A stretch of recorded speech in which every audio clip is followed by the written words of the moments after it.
আসসালামু আলাইকুম। ইভিনিং এ চা খেতে, খেতে কিছু কাজ করি বেকার বসে থাকার চাইতে। কে জানে যারা আমাদের এই ইন্ডাস্ট্রিতে জব করে থাকেন তাদের জন্য কিছু উপকারে আসবে। আমি বারবারই বলি, আমরা পারি না বলে বসে থাকলে চলবে না। কিছু ট্রাই করতে হবে। সো যেকোনো পজিটিভ ট্রাই বৃথা যাবে না। সেটি হলো আমরা যদি একটু ২-১ টা লাইন করে পড়ে থাকি তাহলে আমাদের খুবই উপকারে আসবে। আমাদের রেস্টুরেন্টে যারা আছেন মেনু পড়তে পারে, জব ডেসক্রিপশন এটা বারবার বলি। এটা বলার অর্থ হলো যে কিপ অন প্র্যাকটিস অ্যান্ড আমি কিপ অন টেলিং এটা চেষ্টা করি। যেমন ধরুন, according to Shipsar police, a Jumna line bus heading towards Banga hit an unidentified vehicle from behind, damaging the front of the bus.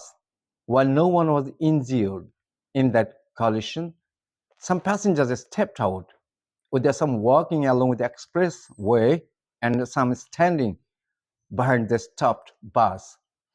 এই পড়াটাকে যদি আপনি এরকম প্রতিদিন ২ লাইন করে পড়ে থাকেন, আপনি দেখবেন যে আপনার ডেভেলপমেন্ট কতটুকু এগিয়ে যাচ্ছে। অবিশ্বাস্যভাবে ডেভেলপমেন্ট হচ্ছে।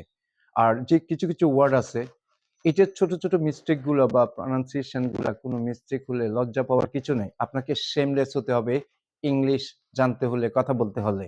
হাজার মানুষ সমালোচনা করবে, you don't go to see or hear. You just concentrate on your work. Try করেন, চেষ্টা করেন, ভুল বলেন, শুদ্ধ হয়ে যাবে একদিন।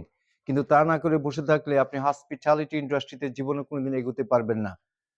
ইংলিশে একটা কথা আছে, all your attempts will go in vain.